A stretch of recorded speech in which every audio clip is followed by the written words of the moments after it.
Hello friends, स्वागत है आपका मेरे IT technical classes YouTube channel में, जिसमें आपको फिटर की थ्योरी और मैकेनिकल इंजीनियर्स के रिलेटेड कुछ कंसेप्ट होते हैं, जिनकी वीडियोस मैं आपको इस चैनल पे डालता रहता हूं। तो आप मेरे चैनल को सब्सक्राइब करें और लाइक और शेयर करें और बेल का आइकन ज़रूर लगाएं, जिसमें आपको जैसे ही मैं नई वीडियो डालूंगा तो आपको नोटिफिकेशन पहुंच जाएगा।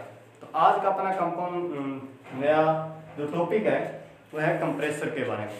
तो आइए आपने शुरू करते हैं कंप्रेसर के बारे में। आज अपने कंप्रेसर के इंट्रोडक्शन में, वर्किंग और इसके जो मेन कंपोनेंट्स होते हैं उसके बारे में, और टाइप्स ऑफ कंप्रेसर के कितने प्रकार होते हैं, इन सब के बारे में पढ़ेंगे। तो आइए शुरू करते हैं अपने कंप्रेसर के इंट्रोडक्शन से। वैसे तो अपने मैंने जनरली आपको बता देता हूँ, वैसे तो अपने जो कंप्रेसर होते हैं वो अपने आसपास में चारों तरफ कंप्रेसर लगे होते हैं, लेकिन अपने को मालूम नहीं होता है कंप्रेसर्स के बारे में। जैसे अपने घरों में रेफ्रिजरेटर है, रेफ्रिजरेटर में कंप्रेसर लगा होता है। जो एसी है, एसी में कंप्रेसर लगा होता है। हर डिवाइस में लगभग कंप्रेसर का यूज़ होता है, लेकिन अपने को पता नहीं होता कौन से डिवाइस में क्या कंपोनेंट यूज़ हुआ है, कौन सा कंप्रेसर यूज़ हुआ है, उसका अपने को पता नहीं होता। उदाहरण के तौर पर आपको बता देता हूँ, गैस स्टेशन, जहाँ पर अपने गाड़ियों में, वाहनों के टायर में हवा भरवाते हैं, वहाँ पर भी एयर कंप्रेसर का प्रयोग होता है।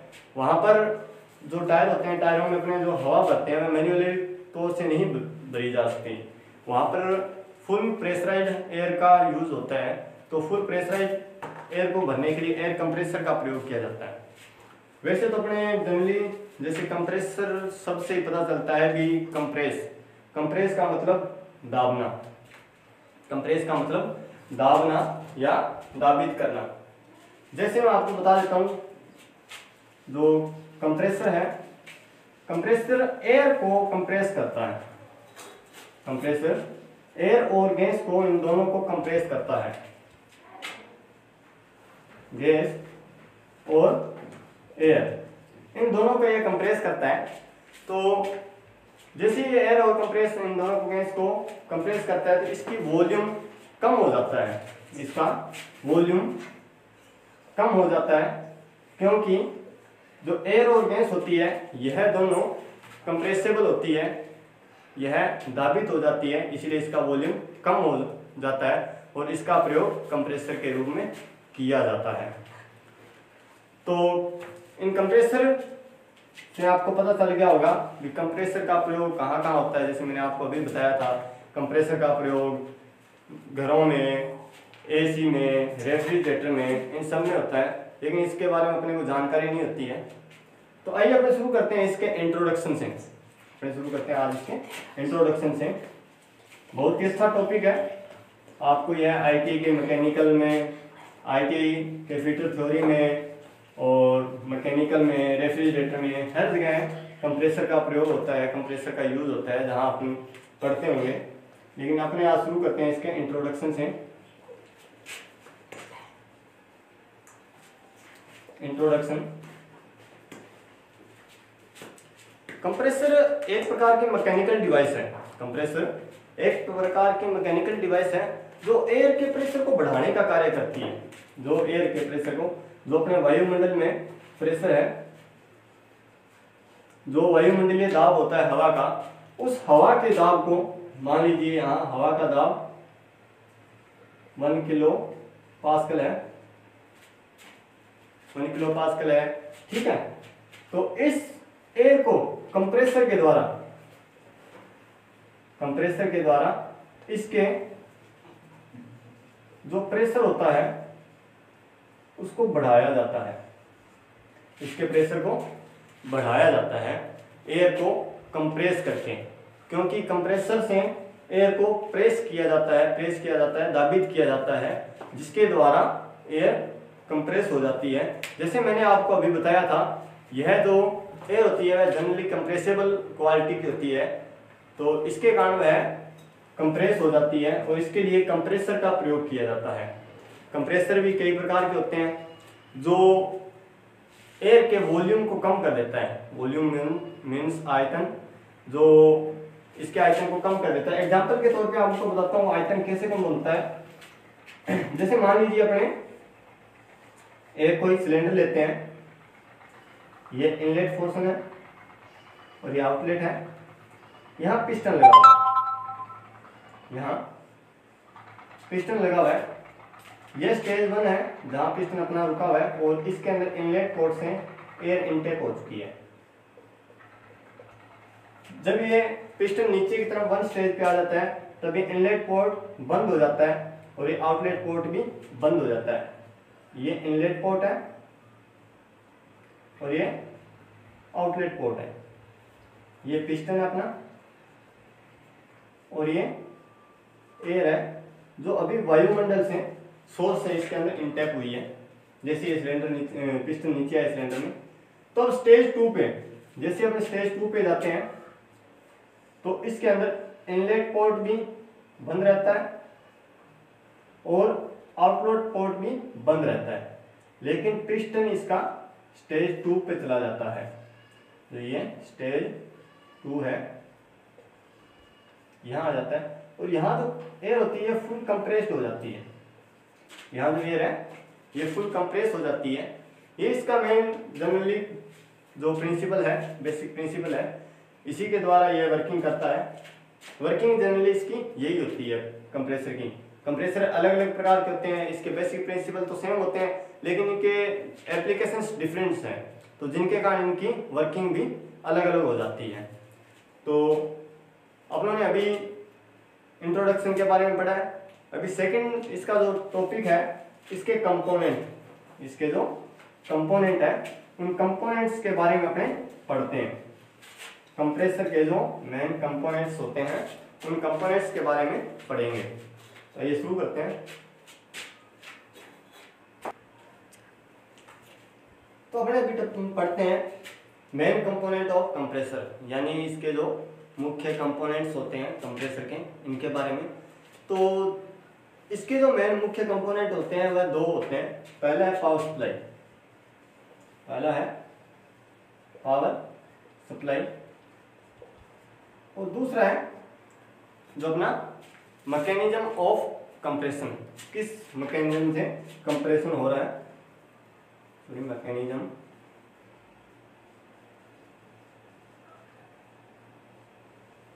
Of compression. इसके तो मेनली जो कंपोनेंट है वो 2 प्रकार के हैं। पहला है पावर सप्लाई और दूसरा है मैकेनिज्म ऑफ कंप्रेशन। तो जो पावर सप्लाई है, पावर सप्लाई का मतलब होता है जो कंप्रेसर को चलाने के लिए, जो अपना कंप्रेसर चल रहा है उस कंप्रेसर को चलाने के लिए किस प्रकार का पावर उसको दिया जा रहा है, किस प्रकार की पावर उसको दी जा रही है जिसके द्वारा वह कंप्रेसर चल रहा है। और दूसरा मैकेनिज्म ऑफ कंप्रेशन, कंप्रेशन किस प्रकार के मैकेनिज्म के द्वारा हो रहा है, जैसे रोटेरी है या पिस्टन वाला लगा हुआ है, पंप के थ्रू है, इन दोनों के तरफ दोनों के द्वारा इनका पता लगाया जाता है, मैकेनिज्म का पता चलता है कि किस मैकेनिज्म के थ्रू कंप्रेशन हो रहा है, एयर का या गैस का। तो ये इसके 2 मेन कंपोनेंट्स हैं। उसके बाद में अपन पढ़ाई करेंगे इसके टाइप्स के बारे में, इसके कितने प्रकार के टाइप्स हैं। तो आइए शुरू करते हैं अपने टाइप्स ऑफ कंप्रेसर के बारे में, कंप्रेसर के टाइप्स के बारे में। जैसे मैंने आपको एक डायग्राम के थ्रू बताया है कंप्रेसर के टाइप। पहला है डायनेमिक, पहला है डायनेमिक टाइप कंप्रेसर और दूसरा है positive type compressor, positive displacement type compressor. तो पहला है डायनेमिक टाइप कंप्रेसर। यह 2 प्रकार के होते हैं, यह 2 प्रकार के होते हैं। जैसे ए नंबर सेंट्रीफ्यूगल कंप्रेसर और दूसरा है एक्सियल कंप्रेसर। जो सेंट्रीफ्यूगल होता है वह एक सेंट्रल वेंट्स के रूप में कार्य लिया जाता है। सेंट्रीफ्यूगल इसमें एक रोटेटिंग पंप की तरह है, इसमें ब्लेड्स लगे होते हैं जिसका प्रयोग इसका घुमाने के लिए, एयर को कंप्रेस करने के लिए किया जाता है। तो दूसरा है एक्सियल, एक्सियल के अंदर एक ही वे के अंदर यहाँ इसमें अनेक प्रकार की ब्लेड्स जो लगी होती है, एक मैं बार में बड़ा बड़ा बता रहा हूँ, इसको बाद में आगे मेन टॉपिक पढ़ेंगे अब जब सेंट्रीफ्यूगल और एक्सेल के बारे में, तब आपको पूरा डिस्क्राइब करके बताएंगे। तो इसमें यहाँ से एयर अंदर आती है और यहाँ से इसमें बहुत सारी ब्लेड्स लगी होती है जो एयर को हाईली कंप्रेस करके यहाँ से निकालती है। तो यह लगभग जेट इंजन के रूप का एक उदाहरण मान लीजिए। जेट इंजन में जो प्रयोग किया जाता है वह, तो उसके बाद में 2 नंबर पे आता है पॉजिटिव डिस्प्लेसमेंट, जो जिसमें ए नंबर पे आता है रोटरी कंप्रेसर और 2 नंबर पे आता है रेसिप्रोकेटिंग कंप्रेसर्स। यह जनरली मेन जो कंप्रेसर्स होते हैं डायनेमिक और पॉजिटिव डिस्प्लेसमेंट। अपने इन्हीं दोनों के बारे में चर्चा करेंगे। आज अपने डायनेमिक के बारे में पढ़ते हैं, डायनेमिक के सेंट्रीफ्यूगल और एक्सियल कंप्रेसर के बारे में। उसके बाद में नेक्स्ट वीडियो बनाऊंगा जिसमें आप मैं लिंक डाल दूंगा इसके पॉजिटिव डिस्प्लेसमेंट के बारे में, कंप्रेसर के बारे में। तो आइए शुरू करते हैं अपने डायनेमिक टाइप कंप्रेसर। तो शुरू करते हैं अपने डायनेमिक टाइप कंप्रेसर के बारे में। जो डायनेमिक टाइप अपना कंप्रेसर होता है उसमें यह फोर्स के बारे में बताता है, इसमें कौन सा फोर्स यूज किया जा रहा है और फोर्स के मोशन पर यह चलता है। जैसे इसमें लिखा है, बताया है, इससे फोर्स के बारे में पता चलता है जो कुछ प्रकार के मोशन उत्पन्न करता है। यह क्या करता है, कई प्रकार के मोशन उत्पन्न करता है जिसके द्वारा एयर को कंप्रेशन होता है। और इसके केस में भी यही होता है, जो डायनेमिक कंप्रेसर एयर पे, ये जो डायनेमिक टाइप कंप्रेसर है ये हवा के मोमेंटम से डील करता है।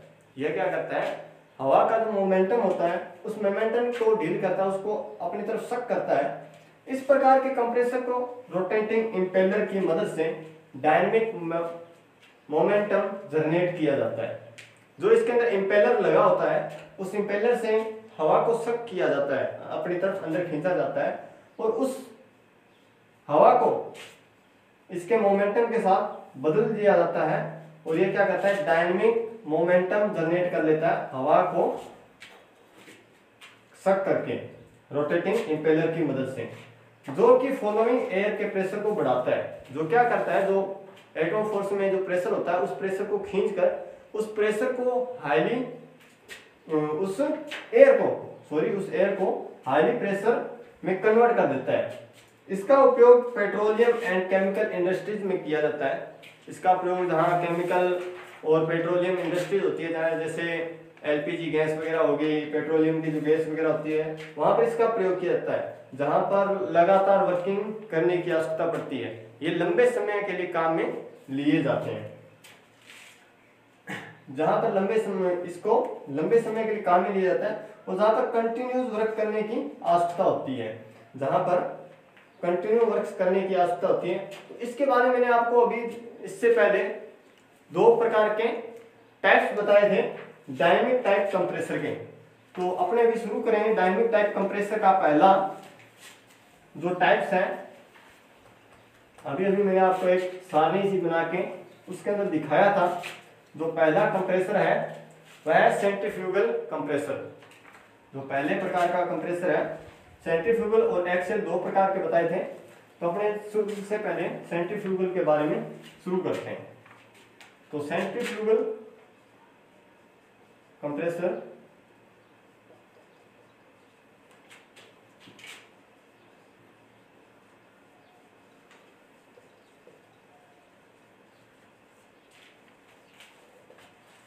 जो सेंट्रीफ्यूगल कंप्रेसर होता है, यह कंप्रेसर मिक्स्ड फ्लो को कंप्रेस करता है। जो क्या करता है, एयर के मिक्स्ड फ्लो को कंप्रेस करता है। यह क्या करता है, एयर को अपने भीतर के एक्सियल के थ्रू एंटर करता है। जैसे अपने पंप वगैरह लगा होता है उसी प्रकार, जैसे मैं आपको बता देता हूं, यह एक केस बना हुआ है, इसके अंदर इंपेलर लगा होता है,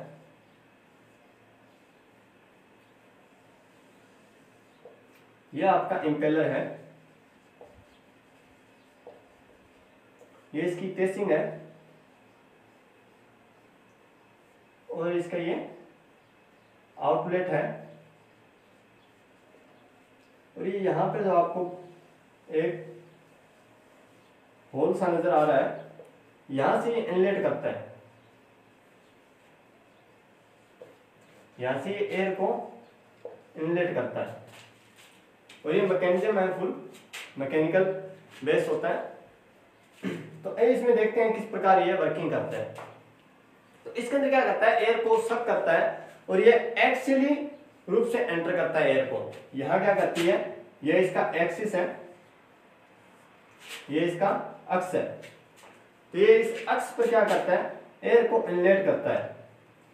यह यहाँ पे एयर को इनलेट करता है और ये रोटेटिंग करता रहता है। जब ये रोटेटिंग करता है तो एयर को अपनी तरफ सक करके उस एयर को यहाँ बाहर की केसिंग की तरफ फेंकता है, इस चारों तरफ बाहर की तरफ फेंकता है इस तरीके से। जब यह इस एयर को चारों तरफ बाहर की तरफ फेंकता है, इसमें एक इनिशियल फोर्स प्रदान करता है इसको। यह इंपेलर इसको क्या करता है, एक इनिशियल फोर्स प्रदान कर देता है। उस इनिशियल फोर्स के कारण जो एयर फ्लो होता है वह बढ़ जाता है। इससे क्या हो जाता है, एयर फ्लो बढ़ जाता है, और एयर फ्लो बढ़ने से इसमें कंप्रेसर सर्वल स्टेज पर पहुंच जाता है, जिसके कारण यह जो एयर है इसके मैक्सिमम स्टेज तक यहाँ तक पहुंच जाता है, जिसके कारण ये एयर घूमती हुई इसके केसिंग से होती हुई यहाँ से बाहर निकल जाती है। जैसे इसका मैं दूसरी साइड से एक व्यू बना के दिखा देता हूँ। ये इसका व्यू, यहाँ इसमें इंपेलर लगा होता है, ये अपना इंपेलर लगा हुआ है, और यहाँ से ये क्या करता है, इसको एयर को इनलेट करता है, और यहाँ इसके बाहर निकलने के लिए होल बना हुआ है। तो ये क्या करता है, जैसे इसके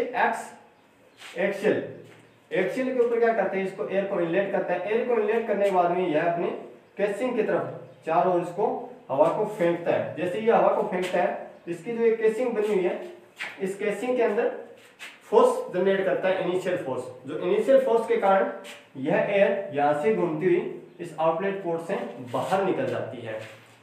जिसे इंपेलर डिफ्यूज के द्वारा, जो इस इंपेलर का यहाँ जो डिफ्यूजर लगा होता है, इस डिफ्यूजर के द्वारा यहाँ से जब कंप्रेस हो जाती है एयर, तो यहाँ से बाहर निकल जाती है। तो इसमें इससे क्या करता है, इसके प्रेशर को बढ़ा देता है। जो यहाँ पर जो प्रेशर आता है इसका, यहाँ P1 होता है और यहाँ P2 होता है। तो यहाँ क्या करता है, P1 मतलब प्रेशर है, यहाँ से P1 से P2 से मतलब यहाँ क्या करता है, P1 का प्रेशर कम होता है और P2 का ज्यादा होता है। इसका मतलब यहाँ जब एयर का प्रेशर आएगा 1, ये P2, तो यहाँ पर प्रेशर क्या होगा, इस प्रेशर से ज्यादा होगा। तो इसको हाईली कंप्रेस्ड एयर यहाँ से बाहर निकलती है। और इसका प्रयोग स्मॉल स्केल की जो इंडस्ट्रीज होती है, छोटे उद्योगों में इसका प्रयोग किया जाता है, और इसका जो मेंटेनेंस कॉस्ट होता है वह भी कम होता है, क्योंकि इसका जो फ्लो रेट होता है वह बहुत ही कम होता है, जिसके कारण इसकी कॉस्ट कम हो जाती है और इसकी एफिशिएंसी भी लो होती है, ज़्यादा एफिशिएंसी नहीं होती, इसके कारण इसका जो मेंटेनेंस कॉस्ट वगैरह होता है वो कम हो जाता है। तो ये था आपका सेंट्रीफ्यूगल कंप्रेसर। इसके बाद में अपन पढ़ेंगे एक्सियल फ्लो कंप्रेसर के बारे में। तो दोनों तरफ शुरू होता है अपना एक्सियल फ्लो कंप्रेसर। तो एक्सियल फ्लो कंप्रेसर जो होता है यह एक डायनेमिक फ्लो एयर कंप्रेसर होता है। यह क्या होता है, एक डायनेमिक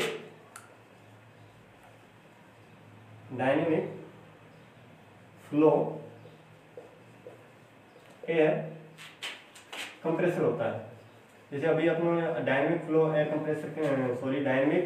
कंप्रेसर के बारे में पढ़ रहे हैं। पहला आप लोगों ने सेंट्रीफ्यूगल पढ़ा था, 2 नंबर पर आता है एक्सियल फ्लो कंप्रेसर। तो यह भी क्या है, डायनेमिक फ्लो एयर कंप्रेसर होता है, जहां एयर को कंप्रेस किया जाता है। यहाँ एयर को क्या किया जाता है, कंप्रेस किया जाता है मैक्सिमम टॉर्क तक। तो इसके अंदर इसके जैसे नाम से ही इसमें निर्देशित होता है एक्सियल फ्लो कंप्रेसर। एक्सियल का मतलब एक्सिस। तो इसके अंदर क्या होता है, इसमें जो एयर होती है वह एक्सिस के थ्रू भीतर एंटर करती है, एक्सिस के थ्रू एंटर करती है। जैसे मान लीजिए मैं यहाँ आपको एक डायग्राम बना के दिखाता हूँ, उस डायग्राम में आपको थोड़ा ज़्यादा समझ में आएगा। यह मान लीजिए एक बाहरी परत है जिसको काट कर मैं कट सेक्शन के रूप में आपको शो कर रहा हूँ। तो इसमें क्या आता है, इसमें रोटरी एलिमेंट्स लगे होते हैं। एक्सेल फ्लो जो कंप्रेसर होता है इसमें एक रोटरी एलिमेंट्स लगे होते हैं और इसके नाम से आपको पता चलता है एक्सेल फ्लो कंप्रेसर। तो इसमें क्या है, एक्सेल के थ्रू एयर कंप्रेस की जाती है और यह फुली ज़्यादा कंप्रेस हो जाती है। इसके जो रोटर लगा होता है, यह क्या करता है, इसके जो रूटर लगा होता है, इस रूटर के ऊपर बहुत सारी ब्लेड्स लगी होती है। इसके ऊपर बहुत सारी ब्लेड्स लगी होती है, अलग अलग वेंट्स जो लगी होती है, अलग अलग एंगल्स पर मुड़ी होती है और इसमें पैरेलल एयर को सक किया जाता है और कंप्रेस किया जाता है। लगातार एयर को सक किया जाता है और कंप्रेस किया जाता है। तो ये यहाँ पे इसमें क्या है, बहुत सारी रोटर और इसमें यहाँ पर ये ब्लेड्स, यहाँ जो लगी हुई ये ब्लेड्स हैं, ये आपका रूटर है, रोटर कह सकते हैं इसको, और ये ब्लेड्स हैं इसकी, इसमें ब्लेड्स लगी है। तो ये इसमें क्या, जो एयर पासिंग होती है, यहाँ से मान लीजिए एयर इसके अंदर एंटर कर रही है, ये इनलेट है, इनलेट है और ये यहाँ से ये आउटलेट है एयर का। यहाँ क्या होती है, जो एयर निकलती है, यहाँ P1 होती है प्रेशर और यहाँ P2 होता है। यहाँ प्रेशर इसका फुली कंप्रेस हो जाता है। इसमें ज़्यादा प्रेशर किस लिए बढ़ जाता है, इसमें इसका मेन कारण है, एक तो इसका जो मेन एक्सेल के थ्रू इसमें एयर पासिंग होती है, थ्रू एक्सेल के थ्रू इसमें एयर पास होती है। दूसरा, इसके अंदर जो ये ब्लेड्स लगी है, इस ब्लेड्स के द्वारा इसमें कंटिन्यूस एयर को कंप्रेस किया जाता रहता है, इसमें कंटिन्यूस एयर को कंप्रेस किया जाता है। तो इसमें लगातार ये जो रोटेटिंग ब्लेड लगी होती है, इसके द्वारा कंटिन्यू एयर को कंप्रेस किया जाता है, जिसके दौरान ये क्या करते हैं, एयर के टॉर्क को, यहाँ टॉर्क को बढ़ा देते हैं। यहाँ जो एयर का टॉर्क होता है, यहाँ T1 है, यहाँ T2 है, T1 कम होता है, T2 बढ़ जाता है जब ये फाइनली बाहर निकलने के लिए आती है। तो एयर जब अंदर भीतर एंटर करती है तब इसका वेलोसिटी कम होता है और यहाँ ज़्यादा होता है, और यहाँ इसकी वेलोसिटी कम हो जाती है और प्रेशर बढ़ जाता है। तो इसके लिए यहाँ पे अपने कह सकते हैं P1 P2 equal to V1 V2। यहाँ P1 से P2 बड़ा है इक्वल टू V1 V2। यहाँ इसमें क्या होगा, वेलोसिटी एक नंबर पर ज्यादा होगी और वेलोसिटी 2 नंबर पे कम हो जाती है। तो यहाँ आपने इसको द्वारा ये लिखते हैं P1, ये जो यहाँ लिखा है P1 अपना वेलोसिटी सॉरी इसका प्रेशर, P1 स्टेज पे इसका प्रेशर कम होता है और P2 पर इसका प्रेशर बढ़ जाता है, इंक्रीज हो जाता है। और यहाँ वॉल्यूम जो इसका होता है वो यहाँ पर कम होता है और V2 पर, सॉरी यहाँ स्टेज V2 होगा, यहाँ V1 होगा। V1 स्टेज पे वेलोसिटी ज्यादा होगी और V2 पर वेलोसिटी कम, सॉरी वॉल्यूम V1 पे ज्यादा होगी और V2 पे बढ़ जाएगी। तो ये अपना था एक्सियल फ्लो कंप्रेसर, जिसमें आपको अभी पढ़ा रहा था। तो इसके अंदर क्या होता है, जब यहाँ से एयर यहाँ पे थ्रोट होती है तो में फुल्ली कंप्रेस्ड हो जाती है और प्रेशर बढ़ जाता है। और इसका जो मेंटेनेंस कॉस्ट होता है वह सबसे ज़्यादा होती है, हाई होता है। इसका मेन कारण है, इसकी जो एडवांटेज, इसका जो मेन एडवांटेज है इसके हाई एफिशिएंसी। हाई एफिशिएंसी के कारण इसका जो हाई एफिशिएंसी, ये हाई एफिशिएंसी होती है इसकी, इस कंप्रेसर की जो एफिशिएंसी होती है वह हाई होती है। और इसका जो मास फ्लो रेट होता है, इसका जो मास फ्लो रेट का मतलब है यहाँ जो एयर कंप्रेस होके यहाँ से जब बाहर निकलेगी तो वह रेट क्या होगा, वह रेट इसका मैक्सिमम होता है, फुली कंप्रेस्ड एयर बाहर निकलती है। तो इसके कारण इसका मेंटेनेंस कॉस्ट बढ़ जाता है।